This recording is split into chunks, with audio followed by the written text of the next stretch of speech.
Perkenalkan, nama saya Suryana Dewi. Saya adalah mahasiswi di Universitas Muhammadiyah Jambi, Prodi Ekonomi Pembangunan Kota Jambi, semester 7, kelas Industri Malang. Baiklah, di sini saya akan menjelaskan tentang pengantar ekonomi makro, masalah inflasi dan pengangguran. Inflasi adalah proses kenaikan harga-harga umum secara terus-menerus. Sedangkan kebalikan dari inflasi adalah deflasi. Deflasi adalah penurunan harga secara terus-menerus. Akibatnya daya beli masyarakat bertambah besar, sehingga pada tahap awal barang-barang menjadi langka. Akan tetapi pada tahap berikutnya jumlah barang akan semakin banyak karena semakin berkurangnya daya beli masyarakat.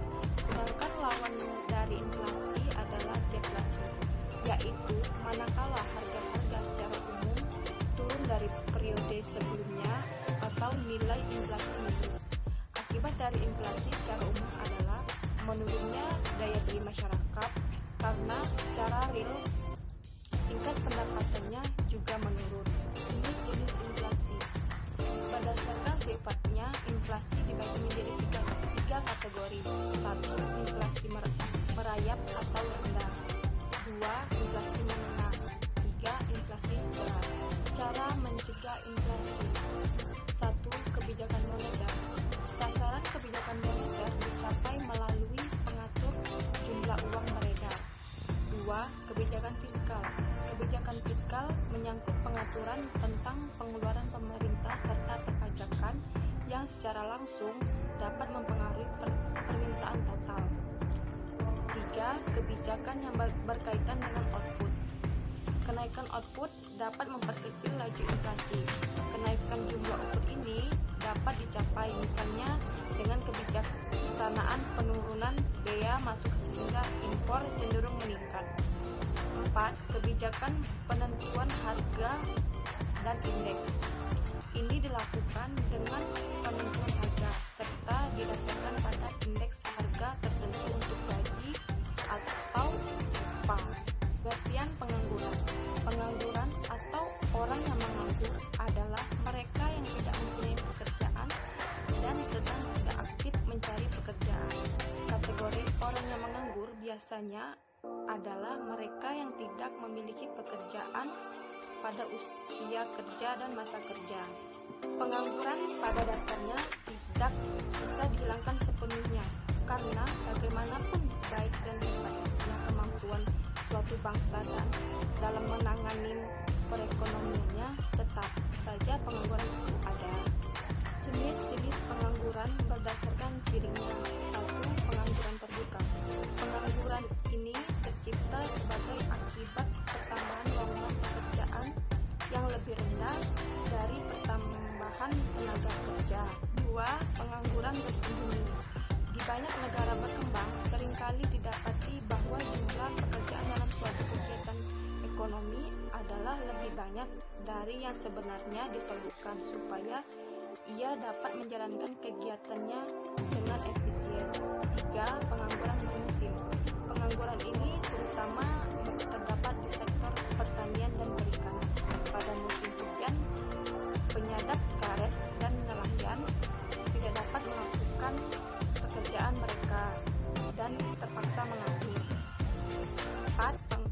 Tengah menganggur. Di negara-negara berkembang, penghijraan atau migrasi dari desa ke kota adalah sangat besar.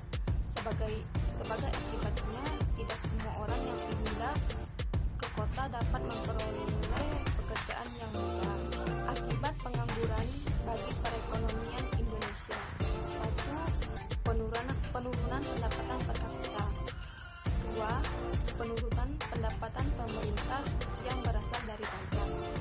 3. Meningkatnya biaya sosial yang harus dikeluarkan pemerintah. Akibat pengangguran bagi masyarakat. 1. Menjadi beban psikologis dan psikis. 2. Dapat menghilangkan keterampilan karena tidak pernah dipakai untuk bekerja. 3. Menimbulkan ketidakstabilan sosial dan politik